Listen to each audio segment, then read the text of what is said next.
AFCFTA stands for African Continental Free Trade Area.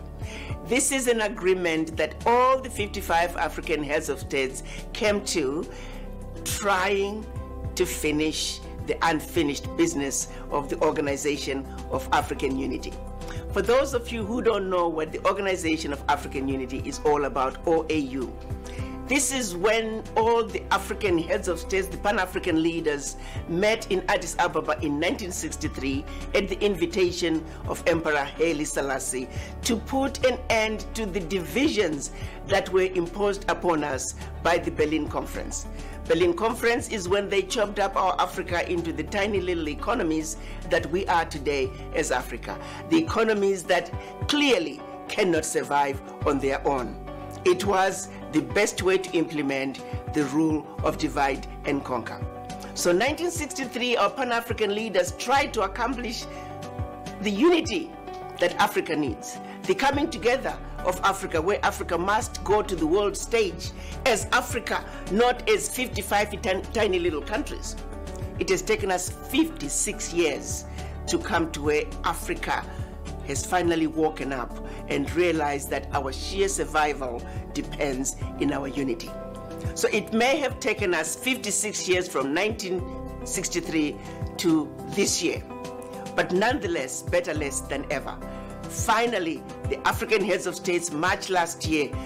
54 countries signed to say this is something we must do.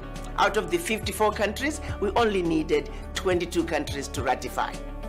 Exactly 13 months from when the heads of states agreed on this decision, which was March of 2018, the 22nd ratification was deposited to the African Union. And exactly 30 days after the 22nd ratification was deposited, the African Continental Free Trade Area was in force. July 7th this year, the African heads of states officially launched the African Continental Free Trade Area, meaning they officially launched a program that Africa can now go to the world stage as the continent and negotiating on the world stage as the continent. You see, you got to understand that as 55 individual African countries, we are not a heavyweight. We are not even a middleweight boxer. We are not even lightweight. We are wannabe boxers. That's why we have been losing on the world stage all these centuries. With the African Continental Free Trade Area, we are going to the world stage as Africa, the continent. We are a heavyweight. We belong with the heavyweight boxers such as China, such as the United States, such as the European Union, such as India. We are a heavyweight as a united front of one Mother Africa. It has taken us 700 years since the first colonizers came to Africa. It has taken us this long to finally realize that's the only way for Africa to truly take its position on the world stage is when we waltz onto the world stage as a united front of one Mother Africa, speaking with one voice, one continent, one Africa. Moi, je travaille dans le domaine de la finance. Et quelquefois, je fais rigoler mes amis, puis je dis, vous savez, je souffre de la maladie du banquier. Ils disent, c'est quoi la maladie du banquier? La maladie du banquier, c'est de traiter les chiffres des gens qui ont 2, 3, 10 millions de dollars, et puis tu regardes dans ton propre affaire, on t'envoie des factures de 100 dollars, tu te grattes la tête, comment tu vas faire pour payer ça? C'est ça la maladie du banquier. Au plan institutionnel, moi je travaille, une façon de commanditer par exemple cette activité, c'est de vous donner des pochettes de notre maison, IG Gestion du patrimoine. Power Corporation et ses amis. J'ai plus de 800 milliards de dollars pour les clients. Un de nos partenaires, qui s'appelle BlackRock, une grande institution américaine, vous savez combien il gère? Essayez donc. Donnez-moi un chiffre. 6 000 milliards de dollars. Une seule compagnie. Et on a besoin de 1 milliard de dollars pour créer un fonds d'investissement canadien pour l'Afrique. Et ça fait 3 ans qu'on tourne en rond. Donc on ne peut pas me dire qu'il n'y a pas d'argent.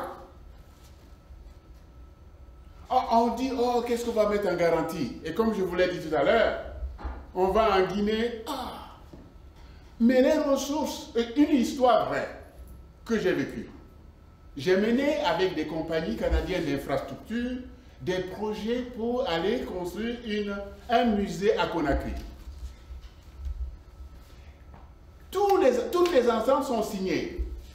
Puis après, le ministre nous appelle, nous dit, vous savez, le projet, ce n'est pas la peine.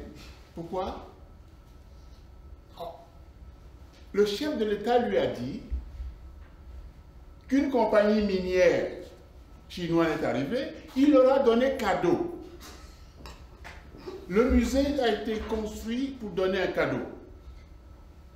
Mais qu'est-ce qu'il y a en conséquence? Je ne vais pas prononcer, c'est à vous-même de deviner. Et c'est tous les jours. Alors, quand on parle, c'est ça la maladie du banquier. Et ce que la madame est en train d'expliquer, et comme je le dis, c'est pour cela que je vous ai distribué le drapeau tout à l'heure. Hein? Nous sommes en relation constante pour faire passer le message. Et quelquefois, nous perdons le temps dans les structures, on parle de la diaspora, comment on va faire ci, comment on va faire ça. Et au lieu de qu'on se concerter, on improvise. L'enjeu est ailleurs. Moi, je le dis aux gens, l'enjeu est ailleurs. Il ne s'agit pas de dire c'est moi, c'est moi, c'est moi. Elle l'a dit tout à l'heure. Ce qu'il faut, c'est capacité, capacité, capacité. Ça veut dire quoi? Qu'est-ce que, comme le professeur nous l'a dit tout à l'heure, qu'est-ce que je sais faire et qu'est-ce que je peux faire en collaboration avec un autre? Et comme l'a dit la madame, c'est pour ça que je voulais qu'elle le dise, pas moi, Yaoui. C'est à nous d'aller prendre la place qui nous revient. Qu'est-ce que nous faisons ici à Montréal? On se rencontre souvent, on prend une petite bière et on va 80% du temps de notre rencontre pour se plaindre.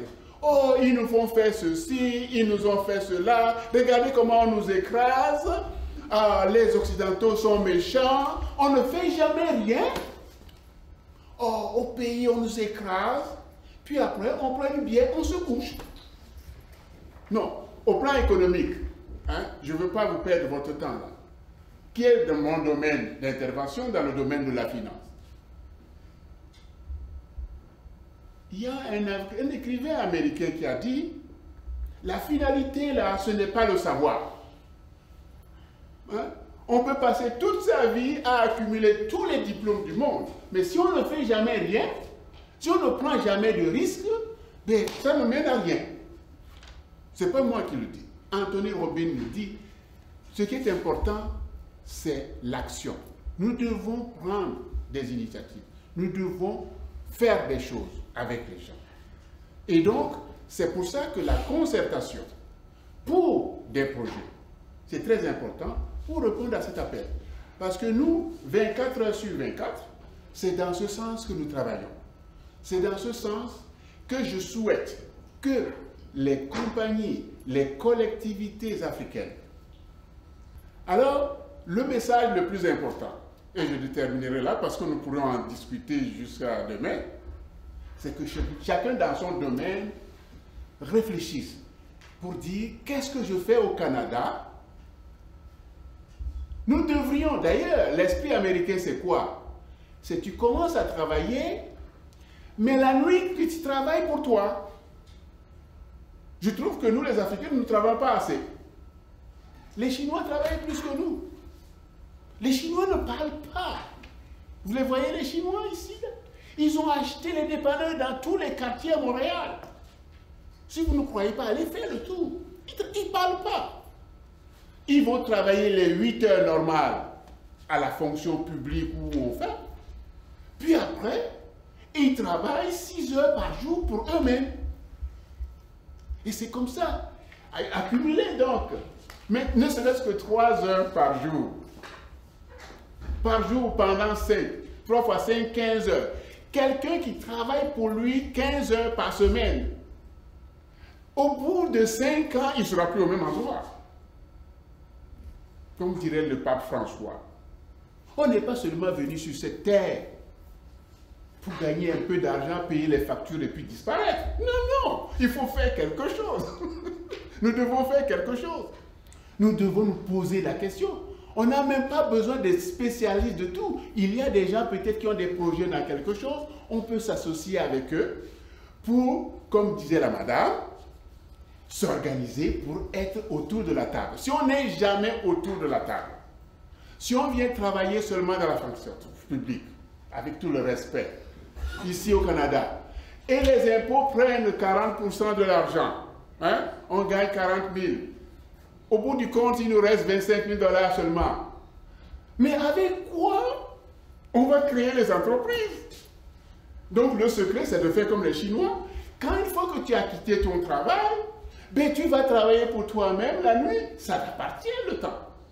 Le rôle que la diaspora africaine va faire au Canada, c'est d'identifier les secteurs dans lesquels chacun peut mettre en place des structures en collaboration avec d'autres pour qu'on se prépare. Parce qu'elle nous dit que l'Union africaine a décidé, c'est pas moi qui le dis, a décidé de mettre en place pour nous 15 à 20% des contrats en Afrique que la diaspora pourra réaliser. Mais il faut qu'on se prépare maintenant. Sinon, c'est toujours les Chinois, les Européens qui vont conduire l'autobus et on va passer le temps à se plaindre tous les jours. Mais, et je finirai là, les courbes économiques, ça va comme ça. Quand tu ne crois pas, quand tu recules. C'est-à-dire que si nous ne sommes jamais propriétaires des unités de production et de distribution en Afrique, ben, nos enfants, nos neveux, nos petits-enfants ne seront que des esclaves perpétuellement. C'est ça qui se place au plan économique. Et vous savez le langage qui se passe aujourd'hui dans le monde. Aux États-Unis, vous écoutez la campagne électorale au Canada, en Europe et tout ça. Tout le monde se bat pour être le maître du mode de production. Si nous ne sommes jamais en train de fabriquer quelque chose, en train de regarder le canal de distribution, mais nous ne sommes nulle part. Un jour, si nous ne faisons pas attention, on va racheter tout le continent africain et nos enfants, nos petits-enfants deviendront pire que les esclaves qui sont venus en Amérique. Je ne dis pas ça pour nous faire peur. Quand vous lisez les choses sur le plan économique, hein, ça donne froid dans le dos. Parce qu'on pense que les Chinois sont plus gentils que les Américains. Je m'arrête là, sinon je vais vous amener loin. Mesdames et messieurs, au plan économique, ce que nous devons faire, si le monde, on pouvait avoir 30 heures par jour, ce serait fantastique. Comme ça, on travaillerait 8 heures pour notre employeur actuel et on travaillerait 8 heures pour nous-mêmes pour inventer. Les gens disent, mais on a fait récemment une conférence et on discutait. Oh, on n'est pas des industriels. Oui, mais si on ne fait jamais rien, on ne deviendra jamais industriel. Il faut qu'on commence un jour. Vous savez, quand j'étais à l'école primaire, les voitures japonaises qui venaient en Afrique, les gens ne voulaient pas ça comme taxi. C'était pas beau. C'était pas beau. Mais aujourd'hui, tout ce qui est technologie, ça vient d'où? Ça vient de l'Asie, n'est-ce pas? Bon, l'Europe n'est plus le centre du savoir. Ensuite, c'était aux États-Unis. Mais aujourd'hui, c'est l'Asie. Ils ont commencé à le faire. Dernier exemple, et je vous laisserai. En Inde, la compagnie Tata, elle commençait à fabriquer des petites affaires pour transporter la marchandise. Ensuite, ils ont mis, au lieu de 3 roues, ils ont mis 4 roues, c'est devenu des petites voitures. Vous savez qui est propriétaire de Rolls-Royce aujourd'hui? C'est Tata qui est propriétaire de ça. Les Indiens ont acheté la plus grande compagnie de fabrication des meilleurs modèles d'automobiles au monde. Tata. Qui fabriquait seulement des petites charrettes. Dans notre génération, alors, si on ne fait jamais rien, on ne sera jamais industriel. Madame, Monsieur, bonsoir. Ici Henri Ngaka. Ne ratez surtout pas nos prochaines émissions présentées à ICI Télévision depuis Montréal. Ça va causer.